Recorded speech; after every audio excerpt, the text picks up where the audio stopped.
उसका नाम है साहब कंपोनेंट ऑफ अ वेक्टर। क्या साहब? Component, component, component of a vector. समझिएगा, कुछ नहीं है, सिर्फ समझने की बात है।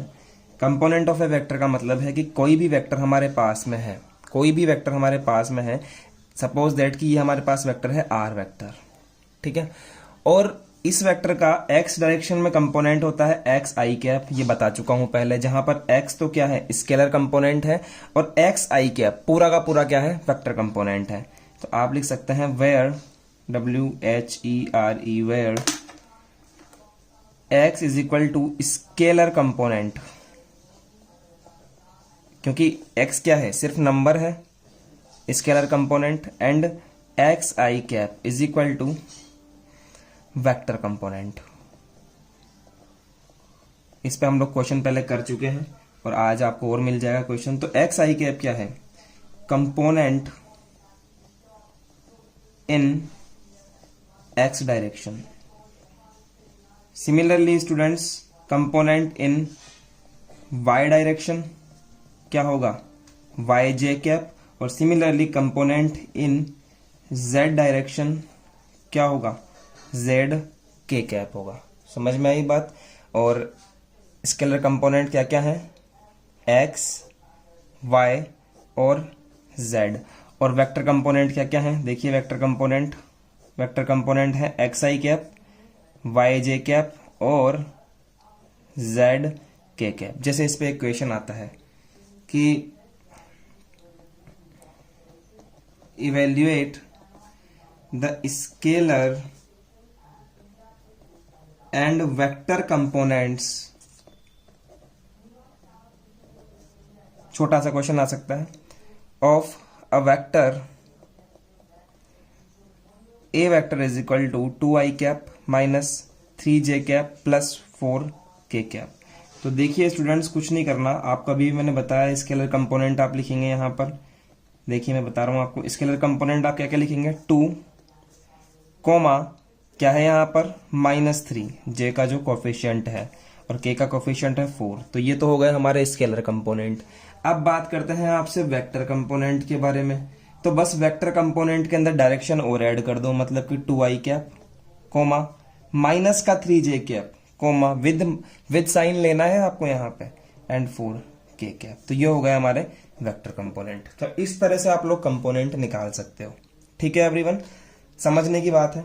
और चलो हम नेक्स्ट बात आपसे करते हैं। तो जैसे कि मान लीजिए अब मुझे इस आर वेक्टर को लिखना है, तो जब आप किसी भी वेक्टर को लिखते हो ना स्टूडेंट्स, तो आपको वहां पर तीनों कंपोनेंट देने पड़ेंगे, x i cap plus Y j cap plus Z k cap. कोई भी वेक्टर 3 एक्सिस के अंदर ही एग्जिस्ट करता है, तो आप तीनों कंपोनेंट वहां पर लिखेंगे, जैसे कि देखिए ये लिख रखा मैंने। और अगर मुझे मान लीजिए इस आर का मैग्नीट्यूड निकालना हो, तो पहले भी सिखा चुका हूं कैसे निकालेंगे, रूट में x square plus y square plus z square. भैया समझ में आई क्या बात? तो ये चीजें तो आपको पता होना चाहिए, दिस इज कॉल्ड मैग्नीट्यूड। पहले समझिए, बाद में लिखने का काम करना, आराम से वीडियो को पीछे करके पॉज करके लिखना, और अभी सिर्फ समझने पे फोकस कीजिए। Vector is a very very conceptual chapter, तो पहले समझ में आना बहुत जरूरी है। एक बार समझ में आ गया ना, तो किसी से भी भुलाया नहीं जाएगा। ये चैप्टर इतना अच्छा चैप्टर है। चलिए देखते हैं हम आगे। अब हमारा जो नेक्स्ट टॉपिक आता है, ये आप 10th क्लास में ही पढ़ चुके हो, this is called section formula. सबसे पहले ये जान लेते हैं कि सेक्शन फॉर्मूला क्या होता है। मैं थोड़ा सा आपको 10th क्लास का रिवाइज करवाऊं बच्चों को, कि स्टूडेंट्स हमने 10th क्लास में कोऑर्डिनेट ज्योमेट्री पढ़ी थी कि अगर एक पॉइंट यहाँ है और एक पॉइंट यहाँ है, तो इसका कोऑर्डिनेट x1 y1 है, एंड इसका कोऑर्डिनेट जो है वो x2 y2 है। ये बात हमने पढ़ी थी, ठीक है। तो एवरीवन, मैं क्या बताना चाहता हूं कि बीच के अंदर यहाँ पर कहीं पर एक पॉइंट हुआ करता था जिसका नाम था P, और उसके कोऑर्डिनेट थे XY, और ये पॉइंट जो है वो M1 रेशो M2 में डिवाइड करता है। समझ रहे हो, M1 रेशो M2 में। तो हम इस x का वैल्यू यहां पर फाइंड करते थे, this is x is equal to M1 x2 plus M2 x1 divided by M1 plus M2। अगर इंटरनली है तो यहां पर प्लस आता है, अगर एक्सटर्नली है तो यहां पर माइनस आता है। ये चीजें मैं आपको आपने सीखी है, मतलब 10th के अंदर, समझ पा रहे हैं, और 10th वालों को तो मैंने सिखाई है। तो ये बात समझ रहे हो ना आप स्टूडेंट्स, ये थी पॉइंट्स के लिए, जब आपका पॉइंट्स 2D के अंदर एग्जिस्ट करता है, लेकिन यही चीज वेक्टर के अंदर भी एग्जिस्ट करती है। आइए देखते हैं कैसे। Basically section formula has 2 types, internal, जैसा कि हम लोग वहां पढ़ते थे सेक्शन फॉर्मूला के अंदर, इंटरनल डिवीजन और एक्सटर्नल डिवीजन, तो सेम बातें यहां पर भी है, internal division and next is external division. देखिए सबसे पहले हम लोग समझेंगे स्टूडेंट्स इंटरनल डिवीजन के बारे में, तो हमारी हेडिंग है इंटरनल डिवीजन। समझिएगा ध्यान से, क्या कहना चाह रहे हैं कि अगर मान लीजिए हमारे पास में एक वेक्टर है ए वेक्टर और दूसरा वेक्टर है हमारे पास में, this is called B vector. समझ रहे हैं स्टूडेंट्स, एक वेक्टर है ए वेक्टर और दूसरा है बी वेक्टर, तो इनका जो रिजल्टेंट आएगा, ठीक है, अब वो रिजल्टेंट किसी भी डायरेक्शन में हो सकता है, ठीक है, इधर हो सकता है या फिर इधर हो सकता है, समझ रहे हैं। तो इस रिजल्टेंट को यहां से एक वेक्टर ऐसा निकले, यहां से एक वेक्टर ऐसा निकले जो इसको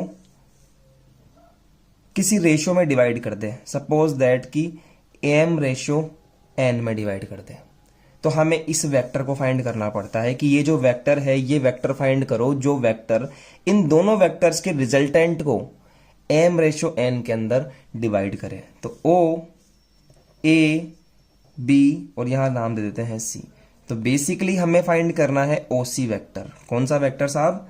OC वेक्टर, OC वेक्टर, समझे। इंटरनल डिवीजन क्यों बोला? क्योंकि ये बीच में, मतलब कि अंदर की तरफ डिवाइड कर रहा है, दिस इज इंटरनली डिवीजन, ठीक है। कैसे फाइंड करते थे? m1x2 plus m2x1 upon m1 plus m2, तो सेम वही बात है, m multiply by b। OC vector निकालने के लिए आप यूज करोगे m multiply by b, m multiply by b vector and n multiply by a vector, n multiply by a vector divided bye m plus n। हम 10th class के अंदर m1 m2 use करते थे, ठीक है। यहां पर हमने आपके लिए m1 m ratio n use करा है, तो आप प्लीज कंफ्यूज ना होए, ये 10th तक ही सीमित रहने दो, ये 12th के लिए रहने दो, ठीक है। चेंज किया है m रेशियो n, आप अपनी मर्जी से m1 रेशियो m2 भी लिखना चाहो तो कोई प्रॉब्लम नहीं है, ठीक है। तो m रेशियो n से यहां डिवाइड कर दिया। अब स्टूडेंट्स बात करते हैं एक्सटर्नल डिवीजन के बारे में। इंटरनल डिवीजन समझ में आया ना, एक्सटर्नल डिवीजन क्या होता है? देखिए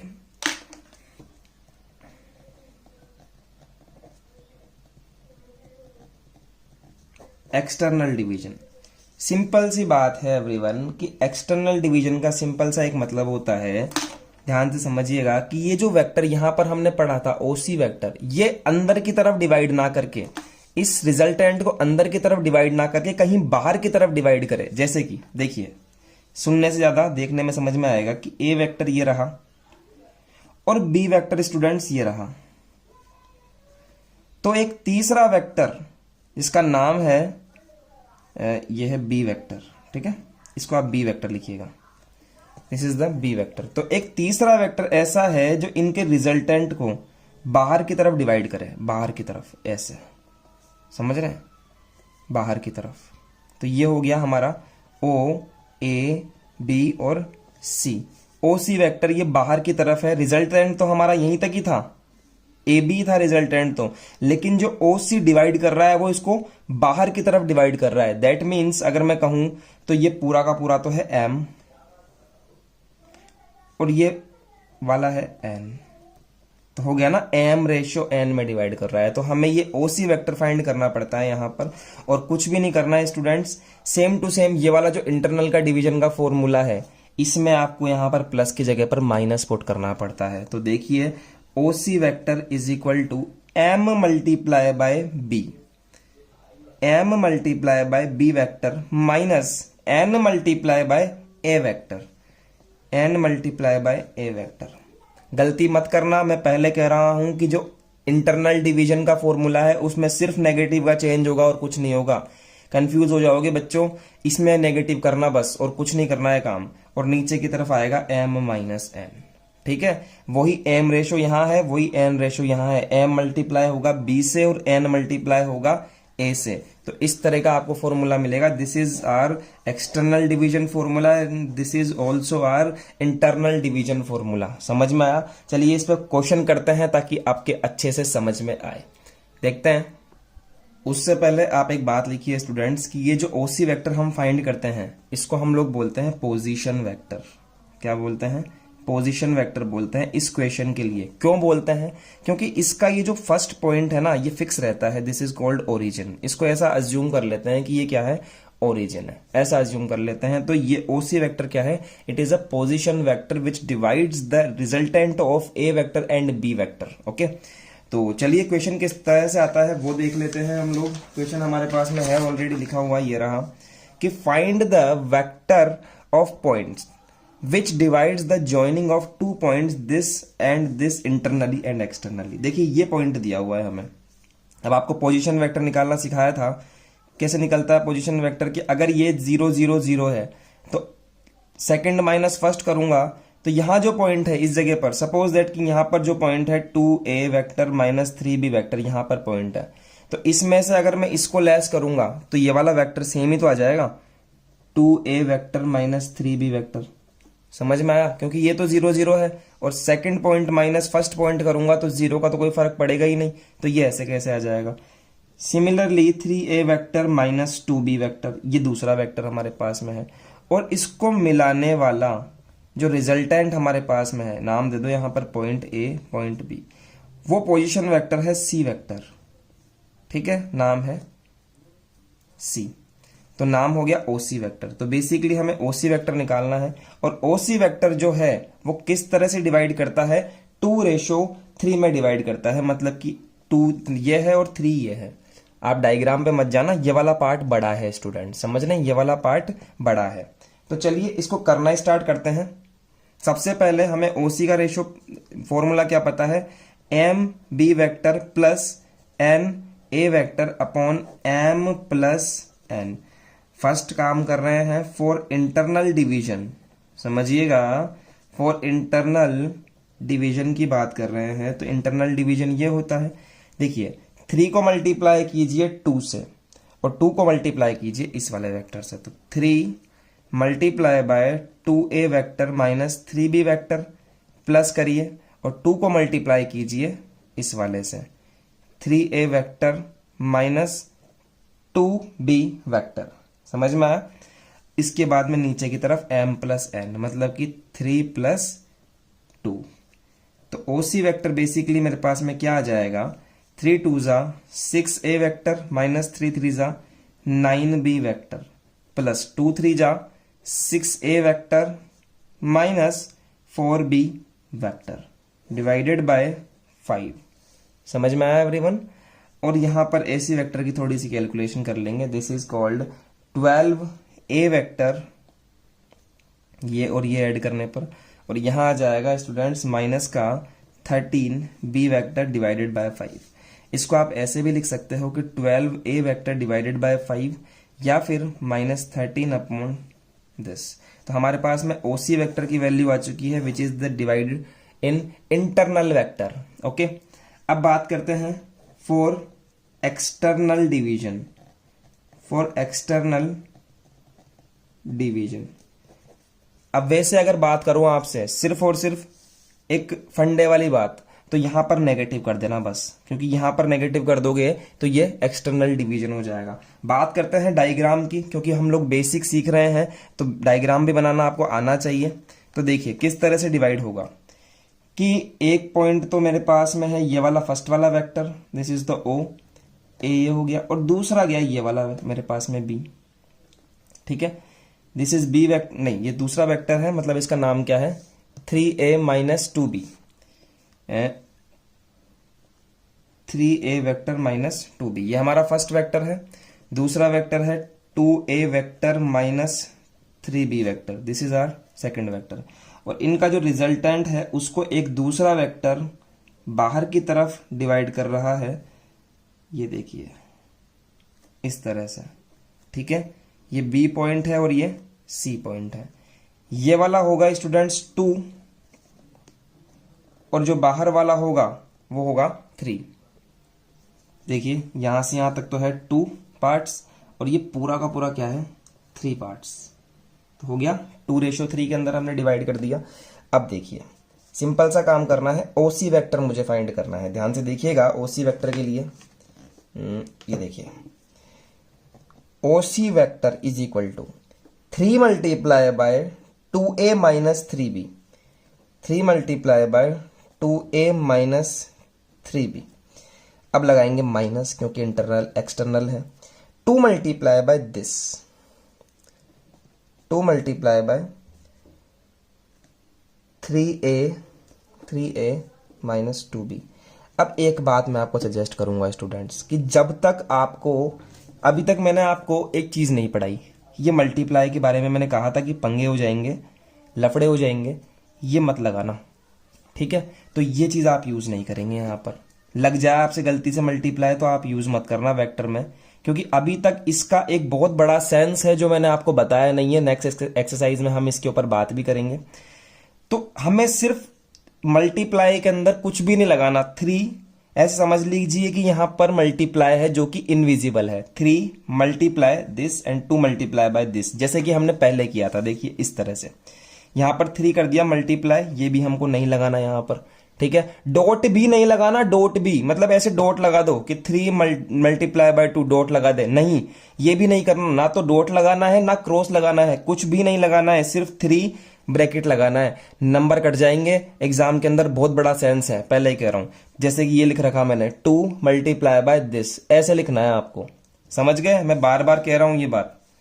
तो चलिए ये लिख दिया मैंने, और नीचे की तरफ स्टूडेंट्स क्या करूंगा 3 माइनस 2, 3 माइनस 2, समझ में आया। अब देखिए ओसी वेक्टर कैसे निकालते हैं। 3 2 जा 6a वेक्टर माइनस 3 3 जा 9b वेक्टर माइनस 2 3 जा 6a vector and minus minus plus 4b vector divided bye 3 minus 2, this is 1। समझ में आई बात। देखिए 6a वेक्टर से 6a वेक्टर कट गया एंड ओसी वेक्टर मेरे पास में आया minus 9b plus 4b minus का 5b वेक्टर। तो ओसी वेक्टर एज एक्सटर्नल मेरे पास में आया माइनस का 5b वेक्टर। डायग्राम बनाने में प्रॉब्लम हो कोई बात नहीं है, मत बनाना। यहां पर देखिए यहां पर प्लस है, यहां पर सिंपली माइनस करा है और कोई चेंज नहीं है, ठीक है। इस तरह से भी काम कर सकते हैं आप। तो चलिए एक क्वेश्चन और करते हैं ताकि आपके और अच्छे से समझ में आए ये वाला टॉपिक। देखिए बहुत ही इंपॉर्टेंट टॉपिक है, इस पे क्वेश्चन आता भी है, ठीक है। वेक्टर में मतलब कहीं से भी क्वेश्चन आ सकता है। कहने का मतलब ये है कि बेसिक कंसेप्ट ध्यान रखो, सारे क्वेश्चन हो जाएंगे, कहीं से भी क्वेश्चन बन जाता है इसमें। तो देखिए if A vector and B vector are position vector of points A and B. Simple सी बात है कि हमें 2 पॉइंट दिए हुए हैं, एक ए वेक्टर ए पॉइंट है और इसका जो पोजीशन वेक्टर है वो है ए वेक्टर। दूसरा दिया हुआ है बी वेक्टर जो कि पॉइंट बी का पोजीशन वेक्टर है, तो ये बन जाएगा कुछ इस टाइप से, this is called B vector. Then find the position vector of points of trisection A B. तो हमें ऐसे वेक्टर फाइंड करने हैं जो इस वाले रिजल्टेंट को ट्राइसेक्ट करें, मतलब कि फर्स्ट पार्ट, सेकंड पार्ट और थर्ड पार्ट। देखिए 3 पार्ट में हमने डिवाइड कर दिया ए बी को। फर्स्ट पार्ट हो गया यहां से लेकर के यहां तक, दिख रहा है आपको, यहां से लेकर के यहां तक। दूसरा पार्ट हो गया ये बीच वाला, और तीसरा पार्ट हो गया यहां से लेकर एट लास्ट, ठीक है। तो हमें कौन कौन सा वेक्टर फाइंड करने हैं ध्यान से देखिएगा। हमें एक वेक्टर तो फाइंड करना है ये वाला, मैं इसका नाम दे देता हूं सी, यानी कि हमें ओसी वेक्टर फाइंड करना है बेसिकली, ये वाला पॉइंट पर जो वेक्टर आ रहा है। दूसरी बात हमें वेक्टर फाइंड करना है ये वाला, इसका नाम दे दिया मैंने डी। तो बेसिकली हमें ओडी वेक्टर को फाइंड करना है। अब हमने 10th क्लास के अंदर एक चीज तो सीखी थी। क्या चीज सीखी थी? वो चीज ये सीखी थी कि जब कोई पॉइंट किसी लाइन सेगमेंट को ट्राइसेक्ट करता है तो जो फर्स्ट वाले का रेशियो होता है ना, इस वाले का जो रेशियो होता है वो रेशियो होता है 1 रेशियो, देखिए कितना पार्ट, 1 पार्ट, 1:2, ठीक है। तो यहां पर रेशियो क्या होगा स्टूडेंट्स, 1:2, यानी कि ये तो हो गया छोटा वाला तो 1 पार्ट, और बाकी ये जो बच गया ये हो गया 2 पार्ट। समझ रहे हैं? तो इस पॉइंट का रेशियो क्या हो गया, 1:2। मेरी बात समझ में आ रही है कि भैया मैं क्या कह रहा हूं, इस पॉइंट का मुझे रेशो चाहिए कि ये पॉइंट इस सेगमेंट को किस रेशो में डिवाइड करता है। तो ये फर्स्ट वाला तो है 1 और बाकी कितने पार्ट बच गए, 2 पार्ट बच गए, तो ये हो गया 2 रेशो। तो यहां पर रेशो की वैल्यू आ गई 1:2। तो अब आप इजीली फाइंड कर सकते हैं। चलिए हम देखते हैं ओसी वेक्टर को फाइंड करने का तरीका कि कैसे फाइंड करते हैं। 2 multiply by A vector and 1 multiply by B vector. तो 2 मल्टीप्लाई बाय ए वेक्टर कीजिए, 2 ए वेक्टर प्लस ये 1 है ये वाला, 1 multiply by B vector divided by ratio क्या है, m रेशो n है 1+2। तो 2+1 कर लो, 1+2 कर लो, एक ही बात है। तो ये आ गया मेरे पास में 2a vector plus b vector upon 3। समझ में आई कि भैया बात, ये बात आपके समझ में आनी चाहिए। दूसरी बात करते हैं कि अब हमें चाहिए ओडी वेक्टर। अब हमें चाहिए ये वाला ओडी वेक्टर, ये वाला देखिए। तो इसका रेशो क्या हो जाएगा, देखिए डी के ऊपर कितने पार्ट है, 1 पार्ट है और नीचे की तरफ 2 पार्ट्स हैं। तो इसका रेशो आ जाएगा 2:1। नीचे की तरफ कितने पार्ट है, 2 पार्ट है। देखिए 1 पार्ट एंड 2 पार्ट, तो 2 पार्ट एंड ऊपर की तरफ 1 पार्ट। तो डी का जो रेशो होगा m रेशो n की वैल्यू वो हो जाएगी 2:1। सिंपल सी बात है। तो इसका अगर मैं डायग्राम एक अलग से बनाना चाहूं तो ऐसे बन जाएगा, b यहां हो गया, a यहां हो गया और ये यहां मिला दिया मैंने। ये एक अलग से वेक्टर हो गया जिसका नाम है ओडी वेक्टर। और नीचे वाला ये तो हो गया 2 वेक्टर और ये ऊपर वाला हो गया स्टूडेंट्स 1 वेक्टर। समझ में आई क्या बात, ये b वेक्टर और ये a वेक्टर। तो वही यहां पर same to same 2 multiply by b vector and 1 multiply by a vector. समझ रहे हो, लिखते हैं 2 b vector and 1 a vector plus में, क्योंकि इंटरनली करेगा डिवाइडेड बाय 2 + 1। ठीक है, तो ओडी वेक्टर क्या आ गया यहां पर, 2b vector plus a vector आएगा ना, 1 देखिए इसमें देखिए 1 मल्टीप्लाई बाय a वेक्टर, तो यहां पर a वेक्टर आएगा डिवाइडेड बाय 3। तो इस तरह से आप दोनों वेक्टरों को फाइंड करेंगे। एक बात मैं आपको बता दूं कि जब तक कहा नहीं जाए तब तक आप इंटरनली ही डिवाइड करेंगे, एक्सटर्नली पे ध्यान नहीं देंगे। अब इस क्वेश्चन में हमें नहीं कहा था कि इंटरनली डिवाइड कर रहा है या एक्सटर्नली डिवाइड कर रहा है, तो सिंपल सी बात है आप इंटरनली अज्यूम करेंगे। तो नोट लिख लीजिए, when we have no information about the internally and externally then we will only consider the internally division. तो ये फॉर्मूला हमारा यहीं तक होगा काम और इसको क्वेश्चन को हम यहीं पर करेंगे। ठीक है, तो इस तरह से काम हो जाएगा। अब देखते हैं इस पर 2 क्वेश्चन मेरी तरफ से आपको है, वैसे तो आपको उस एक्सरसाइज में मिल जाएंगे लेकिन मेरी तरफ से कुछ क्वेश्चंस आपको दिए जा रहे हैं, वो देखिए आप। ये 2 क्वेश्चन आपके लिए हैं मेरी तरफ से, कर लेना, डाउट आता है तो पूछ लेना। ठीक है, first question and second question. मेरी हैंड राइटिंग ऐसी है, आई थिंक समझ में आ जाएगी। ठीक है, डॉक्टर से अच्छी है लेकिन। ठीक है ओके, तो चलिए करिए इसको आप। और चलिए एक कंसेप्ट और देखते हैं इसी का, वो है मिड पॉइंट कंसेप्ट। ये आपने 10th क्लास में भी सीखा होगा, और सीखा होगा क्या, सीखा ही है। ठीक है, तो देखिए बताने जा रहा हूं mid point concept.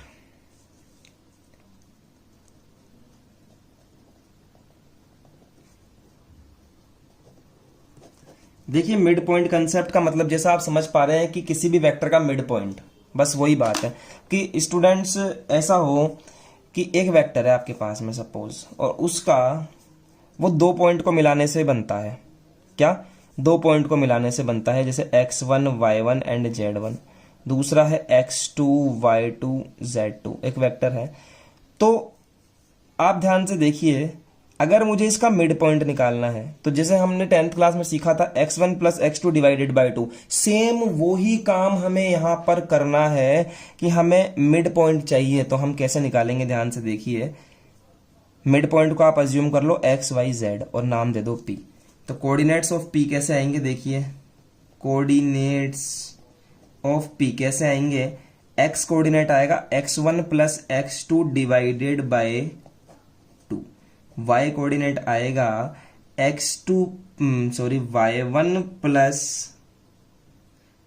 y2 divided by 2 and z is equal to आएगा Z1 plus Z2 divided by 2। कैसे आएगा इस पर भी फोकस कर लेते हैं। 10th क्लास में हमने सिर्फ इतना पढ़ा है कि मिड पॉइंट ऐसे निकलेगा, लेकिन कैसे निकलेगा ये भी जानना जरूरी है, क्योंकि आप 12th क्लास में हो, आपको प्रूफ आना चाहिए चीज का। देखिए, जब ये मिड पॉइंट है, इट मीन्स इसका रेशो क्या होगा, 1:1 होगा।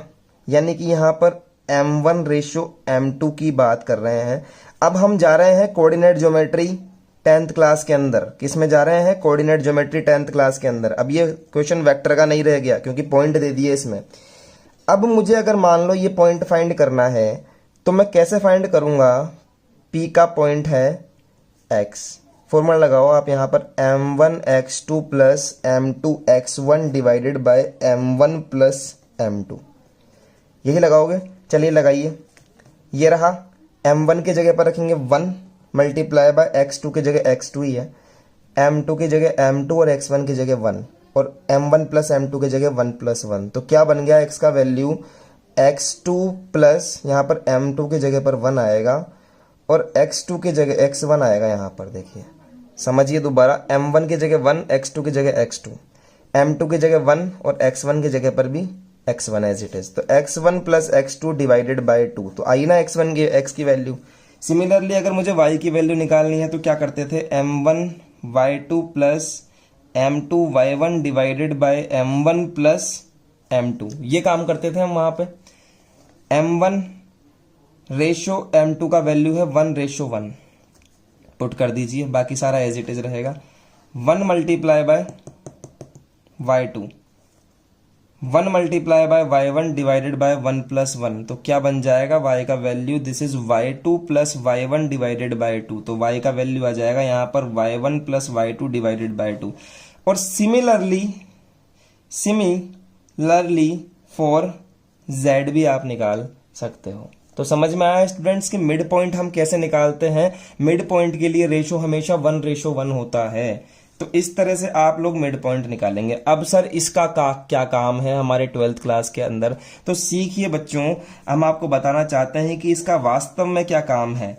आपने जो अभी सेक्शन फॉर्मूला पढ़ा था उसमें काम है इसका। Now see application in section formula. Suppose that कि आपको एक वेक्टर दे दिया जाए, this is called A vector, और दूसरा आपको दे दिया जाए, this is called B vector, और आपसे कह दिया जाए कि find the position vector which divides in two vectors equally divide करता है। तो हमें एक ऐसा वेक्टर फाइंड करना पड़ेगा जो यहां पर बीच में टच करेगा, जस्ट यहां बीच में टच करेगा, और उसका नाम होगा सी। यानी कि ओसी वेक्टर ही फाइंड करना है। बेसिकली तो ओसी वेक्टर ही फाइंड करना है, लेकिन आप सोच में पड़ जाएंगे। जिस बच्चे को मिड पॉइंट का कंसेप्ट नहीं पता वो सोचेगा कि यहां पर डिवाइड करेगा, यार कैसे फाइंड करूं मैं? ठीक है, तो आप दिमाग नहीं लगाओ वहां पर, थोड़ा सा याद कर लो मेरी थ्योरी को कि ये जो रेशो होगा यहाँ का वो होगा 1:1। 1 ये हो जाएगा और 1 ये हो जाएगा। अरे भैया अब डिवाइड कर दो इसको, 1 multiply by B and 1 multiply by A divided by 2। तो जो ओसी वेक्टर होगा आपका वो क्या हो जाएगा? 1 मल्टीप्लाई बाय बी, देखिए मल्टीप्लाई नहीं लगाना है, फिर मना कर रहा हूं, 1 multiply by A divided by 1 plus 1। तो कंक्लूजनली ओसी वेक्टर क्या आ जाएगा? A plus B, directly A plus B divided by 2। यानी कि कोई दो वेक्टर के बीच का, यहाँ ये वाला वेक्टर अगर हमें फाइंड करना है पोजीशन वेक्टर, तो दोनों का सम करके डिवाइडेड बाय 2 कर दो डायरेक्ट ही। फालतू की कैलकुलेशन करनी ही नहीं है। समझ में आया? क्वेश्चन करते हैं इस पर, तब अच्छे से समझ में आएगा आपके। तो क्वेश्चन हमारे पास में है, find the position vector which divides equally the position vector of A point and B vector, these are respectively. ठीक है, रेस्पेक्टिवली। तो क्या कहना चाह रहा है क्वेश्चन को समझिए कि एक वेक्टर आपके पास में पॉइंट है यहाँ पर ए, और इसका पोजीशन वेक्टर है ए वेक्टर, क्या है, जिसकी वैल्यू हमें दी हुई है 2i cap 3j cap plus k cap, यहाँ o है।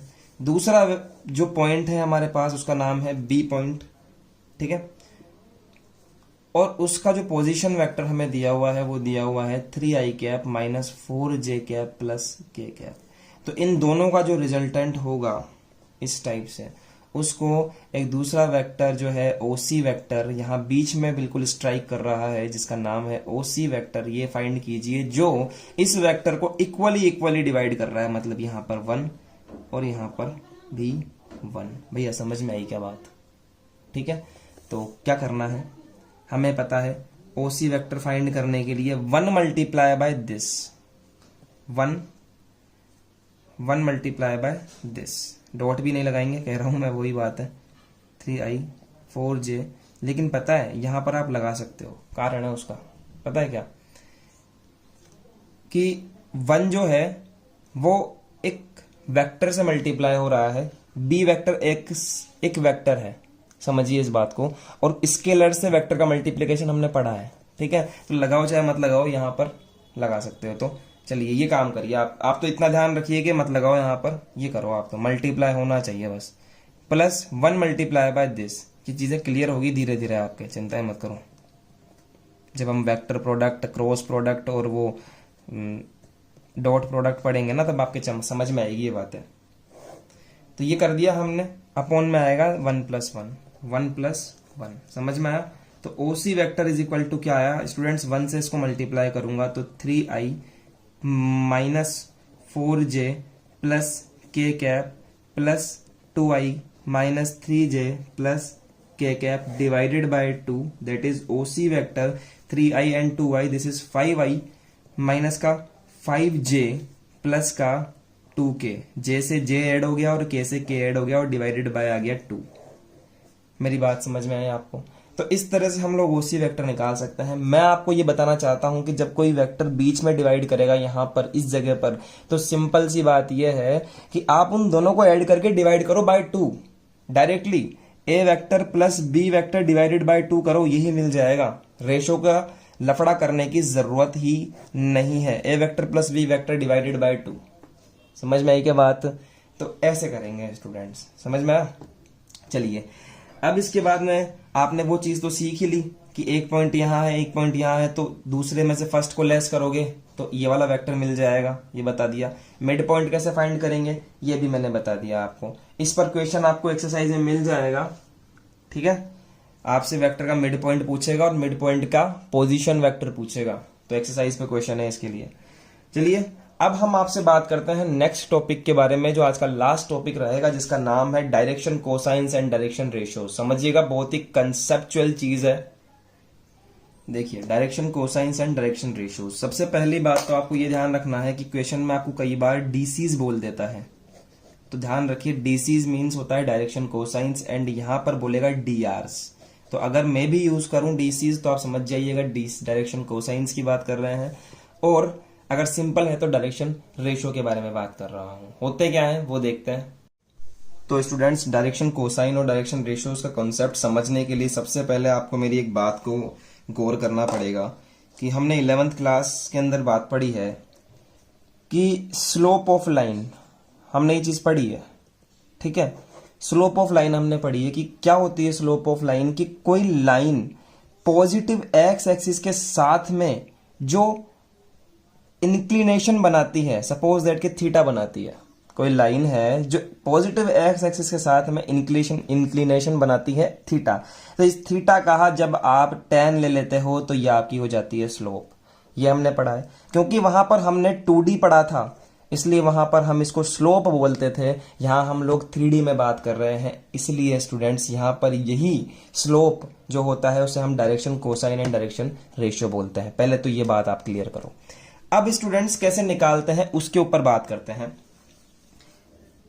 यहां पर लाइन यूज कर रहे थे, यहां पर हम यूज करेंगे स्टूडेंट्स वेक्टर, कि सपोज मेरे पास में कोई वेक्टर है, यहां मुझे पेंसिल यूज करनी पड़ेगी, समझिए 3D के अंदर है। सपोज कि मेरे पास में कोई वेक्टर है, दिस इज वेक्टर, समझ रहे हैं, और ये वेक्टर पॉजिटिव एक्स एक्सिस के साथ में अल्फा एंगल बना रहा है, और पॉजिटिव वाई एक्सिस के साथ में बीटा एंगल बना रहा है, और पॉजिटिव जेड एक्सिस के साथ में ये गामा एंगल बना रहा है। समझ गए बात को? तो स्टूडेंट्स, यहां पर थीटा बनता था, यहां पर क्या बनते हैं, 3 एंगल बनते हैं। वहां तो सिंपल ही एक ही एंगल बनेगा, लेकिन यहां 3 बनेंगे, अल्फा, बीटा और गामा।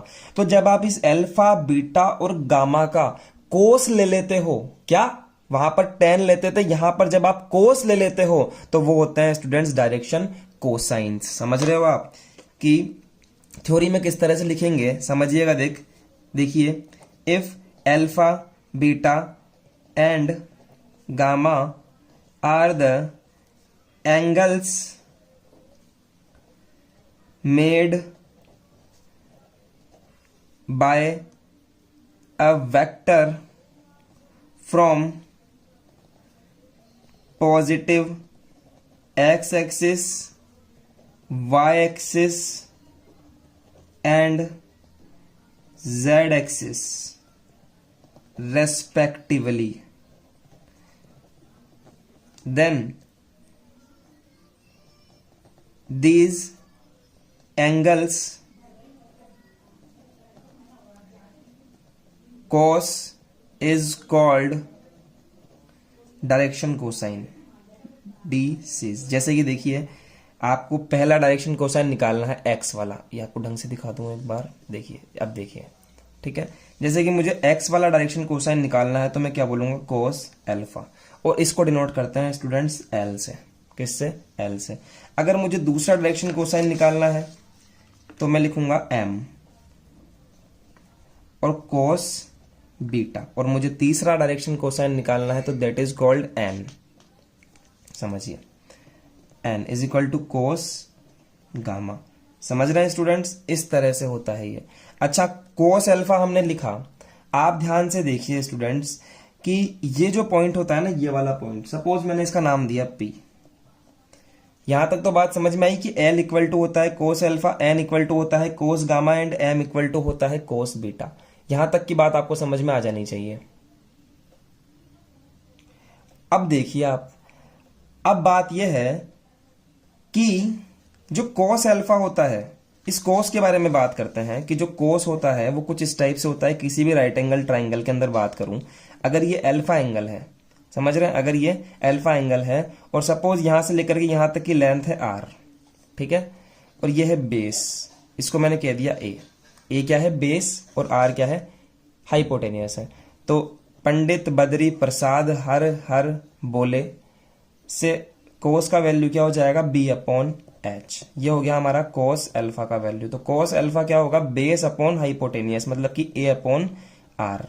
ये हो जाएगा आधार बट्टे कर्ण, इसको आधार बोलते हैं, इसको कर्ण बोलते हैं। तो बेस अपॉन हाइपोटेनियस। तो स्टूडेंट्स यहां पर भी तो निकाल सकता हूं मैं। अगर मैं इस ट्राइंगल में बात करूं आपसे, सिर्फ इस ट्राइंगल में बात करूं, अभी ये एक्स एक्सिस है, ये वाई एक्सिस है, ये जेड एक्सिस है। यहां पर पॉसिबल नहीं होगा कि मैं आपको 3D व्यू दिखा सकूं, इसलिए मैं सिर्फ एक्स के बारे में बात कर रहा हूं। वाई और जेड के बारे में भी सेम टू सेम निकलेगा। जैसे मान लीजिए कि यहां से लेकर के यहां तक का एक वेक्टर ले लिया और वो इस पॉइंट को टच कर रहा है, ठीक है। ध्यान रखिए, यहां से इस पॉइंट को जो टच करता है उसको हम लोग बोलते हैं रिजल्टेंट वेक्टर। वो एक्स एक्सिस, वाई एक्सिस और जेड एक्सिस तीनों का रिजल्टेंट होता है। अगर मैं इस ट्राइंगल में बात करूं स्टूडेंट्स, सिर्फ इस ट्राइंगल में, तो ये हो गया x, इसको मैंने मान लिया x कि यहां से लेकर के यहां तक की डिस्टेंस है x, इसको मैंने मान लिया r।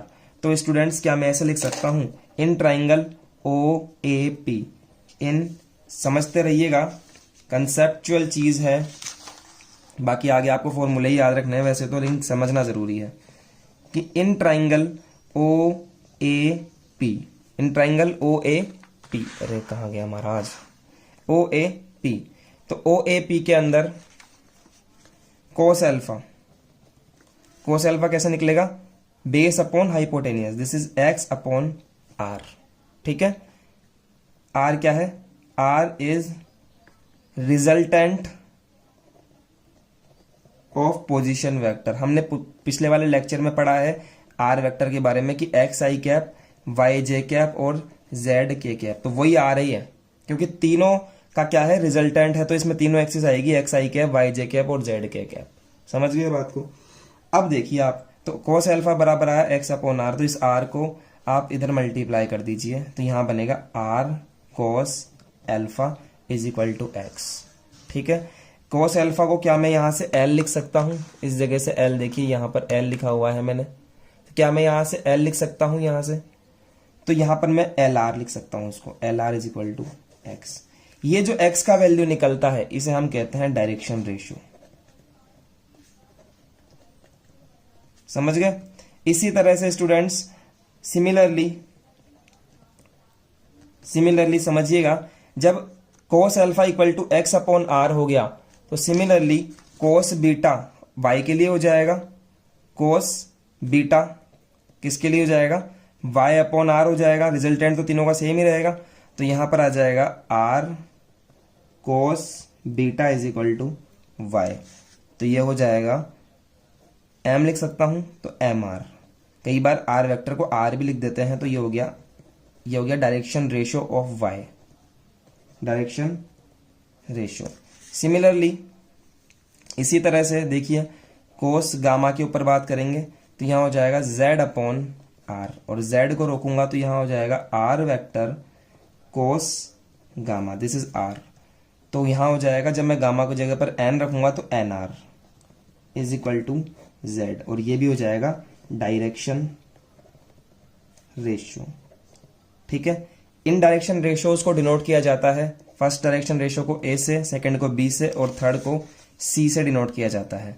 यहां हमने x y z की वैल्यू निकाली है ताकि आपको बता सकें कि ये x का डायरेक्शन को रेशियो है, ये y का डायरेक्शन रेशियो है, ये z का डायरेक्शन रेशियो है।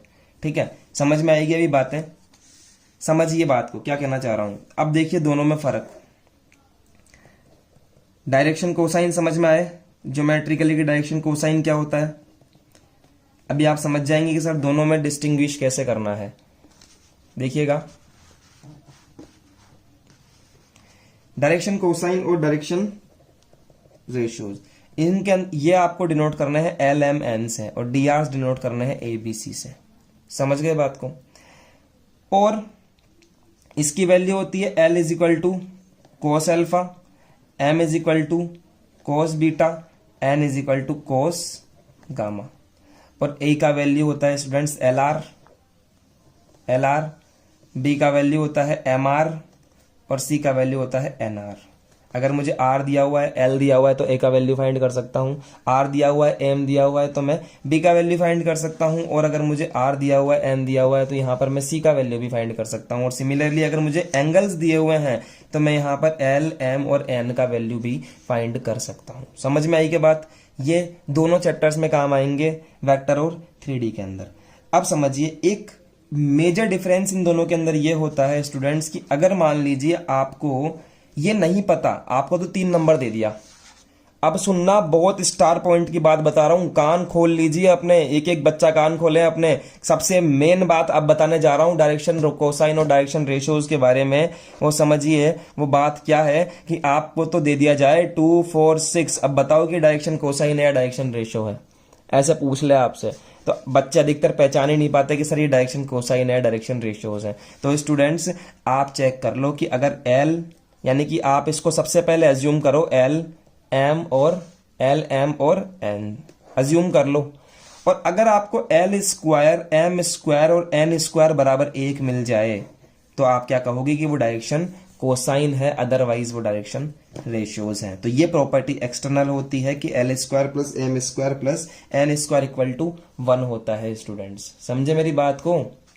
और यहां देखिए कि एल की जगह पर आप लिख सकते हैं कोस alpha plus cos beta plus cos gamma, तीनों का स्क्वायर इज इक्वल टू क्या होता है 1। तो ये प्रॉपर्टी आपको याद रखनी है, इसकी नहीं होती कोई प्रॉपर्टी। ठीक है, क्वेश्चन देखो कैसे आता है, क्वेश्चन देखो एक बार, फिर मैं आपको बताता हूं कि जैसे कि हम लोग क्वेश्चन देखते हैं एक बार।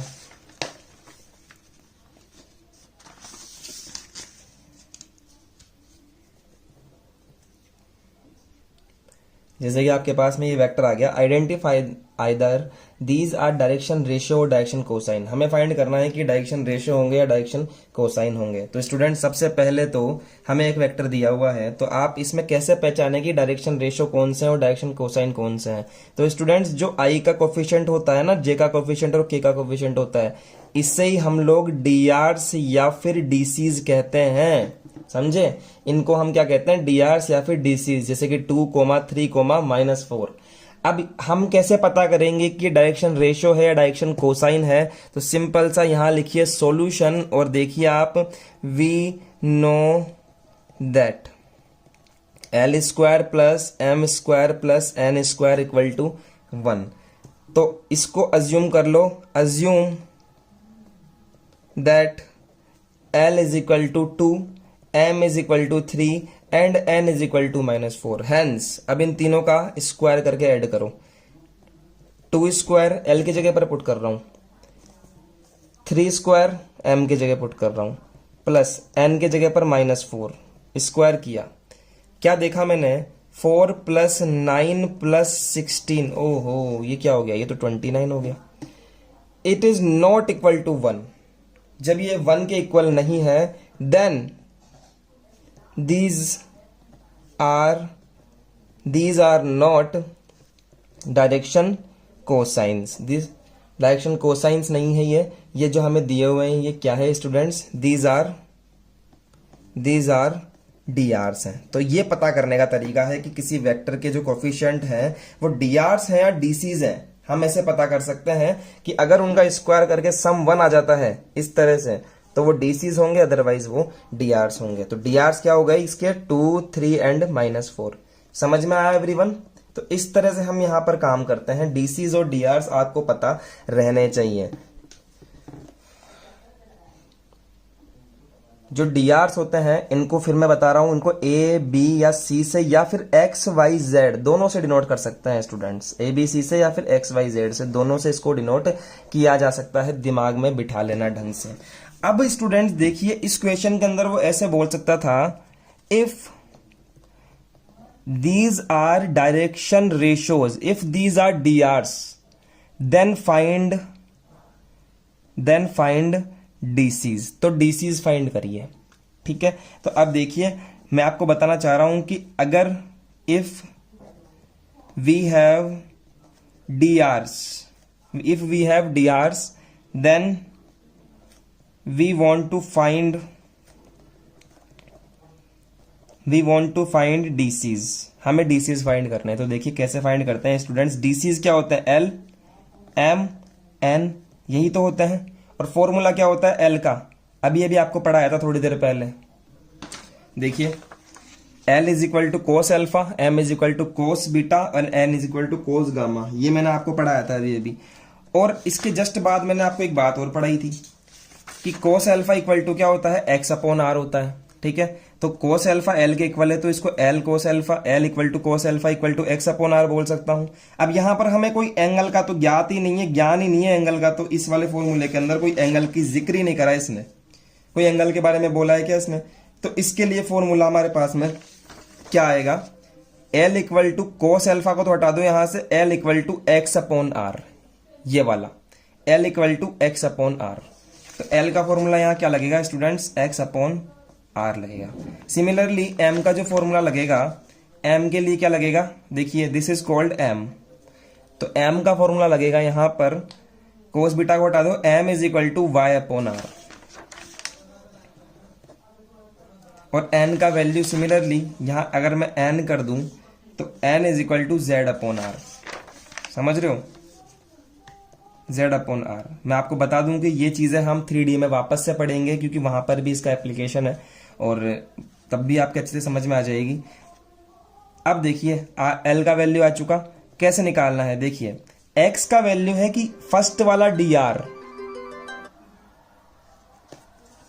देखिए X का वैल्यू है फर्स्ट वाला DR क्या है 2, और नीचे की तरफ स्टूडेंट्स R का मतलब होता है इन तीनों से बनने वाले वेक्टर का मैग्नीट्यूड। जैसे कि इन तीनों से कौन सा वेक्टर बनेगा, इन तीनों से सपोज कि R वेक्टर बनेगा, इन तीनों से 2i प्लस 3j माइनस का 4k, यही तो बनेगा, ठीक है। हालांकि ये A वेक्टर के कोफिशिएंट्स हैं, लेकिन इससे बनने वाले वेक्टर R वेक्टर होगा, ठीक है। और R वेक्टर का जो मैग्नीट्यूड होगा वो होगा 2 का स्क्वायर, 3 का स्क्वायर एंड -4 का स्क्वायर। समझ में आई बात, ये मैग्नीट्यूड होगा इसका। तो ये जो नीचे की तरफ है स्टूडेंट्स वो इन तीनों का मैग्नीट्यूड आएगा, यानी कि 2 का स्क्वायर प्लस 3 का स्क्वायर प्लस -4 का स्क्वायर, 2 अपॉन यहां आएगा 2 का स्क्वायर 4 प्लस 9 प्लस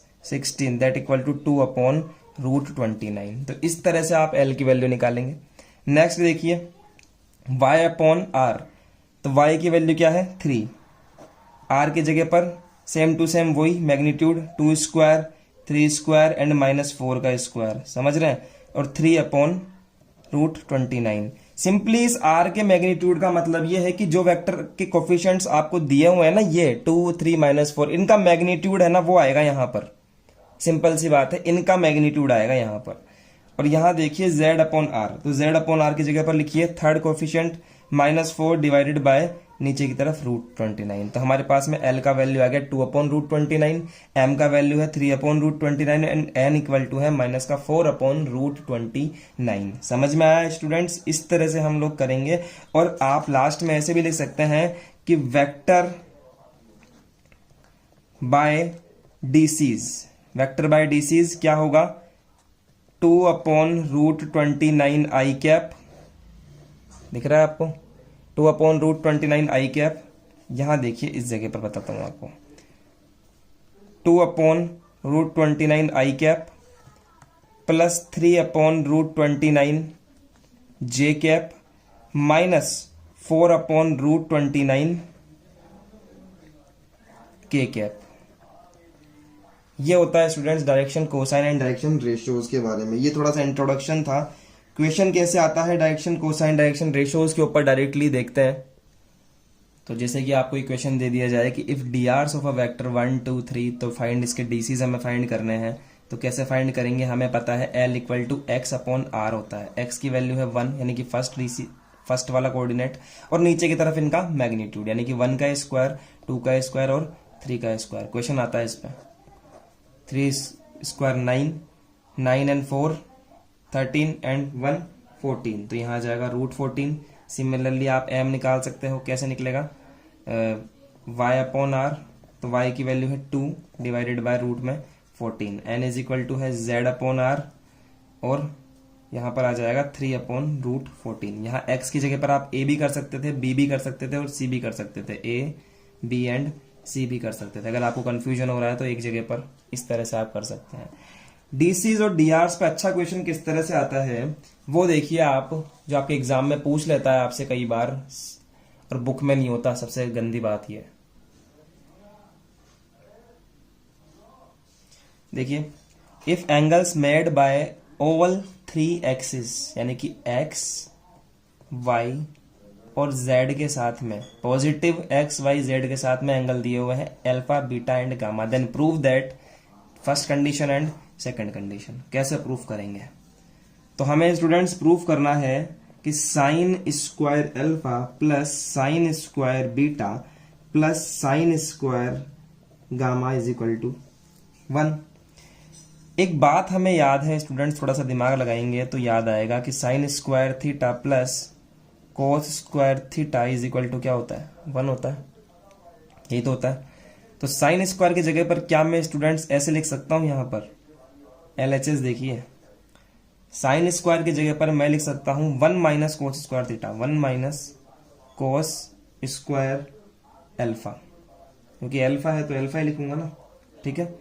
यहां पर 2 है, ठीक है, 2 प्रूफ करना है, प्लस साइन स्क्वायर बीटा की जगह पर इस फॉर्मूले से पुट कर सकता हूं 1 माइनस कोस स्क्वायर बीटा, और साइन स्क्वायर गामा की जगह पर इस फॉर्मूले से पुट कर सकता हूं 1 minus cos square gamma, that is equal to कुछ नहीं, इक्वल टू क्यों, LHS ही लेकर चल रहा है। 1 प्लस 1 प्लस 1 कितना हो गया, 3 हो गया, और तीनों में से माइनस कॉमन ले लिया तो यहां बनेगा cos square alpha plus cos square beta plus cos square gamma. ये बन गया क्या। हमें पता है स्टूडेंट्स की L square plus M square plus N square equal to 1 होता है, तो L की जगह पर कोस अल्फा कई बार रख देते हैं, बताया था ना, L की जगह पर cos alpha, cos square beta और कोस स्क्वायर गामा की जगह पर क्या आएगा, 1 आएगा, सेम प्रॉपर्टी। तो यहां देखिए इसकी वैल्यू क्या हो जाएगी, 1 हो जाएगी, तो 3 minus 1 that equal to 2, this is our RHS। समझ में आया साहब, ऐसे प्रूफ करेंगे फर्स्ट वाली को। सेकंड वाली को वीडियो पॉज करके प्रूफ करने का प्रयास कीजिए, नहीं तो मैं तो बता ही रहा हूं। चलिए देखिए हम बताते हैं आपको, वैसे आप प्रैक्टिस कीजिए। कोस 2 थीटा का फॉर्मूला क्या होता है, 1 माइनस 2 साइन स्क्वायर अल्फा, और दूसरा क्या होता है 2 कोस स्क्वायर अल्फा माइनस 1, अगर यहाँ अल्फा है तो, ठीक है, ये होता है। तो यहां पर फॉर्मूला यूज करूंगा ये वाला, क्योंकि हमारे पास में cos square alpha, cos square beta और कोस स्क्वायर गामा के लिए फॉर्मूला है ये वाला। तो क्या करूंगा बेसिकली यहां पर ये वाला फॉर्मूला यूज करूंगा, जहां पर कोस टू अल्फा की जगह पर पुट कर सकते हैं, इस कोस टू अल्फा की जगह पर पुट कर सकते हैं 2 कोस स्क्वायर अल्फा -1। तो पुट कर दीजिए यहां पर कोस 2 कोस स्क्वायर अल्फा -1 प्लस यहां पर भी 2 कोस स्क्वायर बीटा -1 प्लस यहां भी 2 कोस स्क्वायर गामा -1। ये मैं ले रहा हूं LHS, ठीक है। -1 कितना हुआ -3। यहां से 2 कॉमन ले लिया पूरे में से, तो अंदर क्या बचेगा, cos square alpha, cos square beta और कोस स्क्वायर गामा, यही तो बचेगा एवरीवन। दिख रहा है, देखिए यहां पर क्या किया है, इसमें से और इसमें से 2 को कॉमन ले लिया, तो बनेगा cos square alpha, cos square beta and cos square gamma. और -1 बचेगा -3। इसकी जगह पर पुट कर सकते हैं 1, क्योंकि आपको पता है इसकी वैल्यू 1 होती है, तो यहां आ जाएगा 2 मल्टीप्लाई बाय 1 -3। तो 2 - 3 that equal to -1। It is our RHS। तो हैंड्स प्रूव्ड। इन दोनों क्वेश्चन को कराने का मकसद सिर्फ इतना सा है कि आपसे कोई सी भी ऐसी कंडीशन पूछ ले, कोई सी भी पूछ ले स्टूडेंट्स आपसे, तो आपको वहां पर दिमाग लगाना है कि मुझे ऐसा क्या करूं मैं कि ये पूरा का पूरा जो टर्म है ये लास्ट में cos square alpha plus cos square beta plus cos square gamma के अंदर कन्वर्ट हो जाए और मैं इसकी वैल्यू 1 रख सकूं। जब आप इसकी वैल्यू 1 रख देंगे तो आपको जो दिया हुआ है वो आप प्रूव कर सकते हो। ठीक है एवरीवन, अब हमने आपको ये कंसेप्ट बता दिए हैं। अब आप क्या काम करेंगे एवरीवन, अब आप देखिए एक बार स्क्रीन पर मैं आपको कुछ क्वेश्चंस दिखा रहा हूँ। ये एक्सरसाइज है एनसीईआरटी की नंबर 1 एक्सरसाइज, और भी किसी बोर्ड की बुक की देखोगे तो सेम एक्सरसाइज मिलेगी आपको। तो ये एक्सरसाइज आपको कंप्लीट करनी है स्टूडेंट्स। इसका आप स्क्रीनशॉट लेकर लिख लीजिए सारे क्वेश्चंस को और प्रैक्टिस कीजिए। कुछ नहीं आता है तो कमेंट कीजिए, मुझसे कांटेक्ट कीजिए, पूछिए, टेलीग्राम ग्रुप को ज्वाइन करिए, कैसे भी पूछिए लेकिन पूछिए। ठीक है स्टूडेंट्स, तो मिलते हैं आपसे अब नेक्स्ट लेक्चर के अंदर, और थोड़ा सा अब अपर लेवल की बात करेंगे, बेसिक बातें अब हो चुकी है। ठीक है स्टूडेंट्स, मिलते हैं आपसे नेक्स्ट लेक्चर के अंदर, और आज के लिए ऑल द बेस्ट।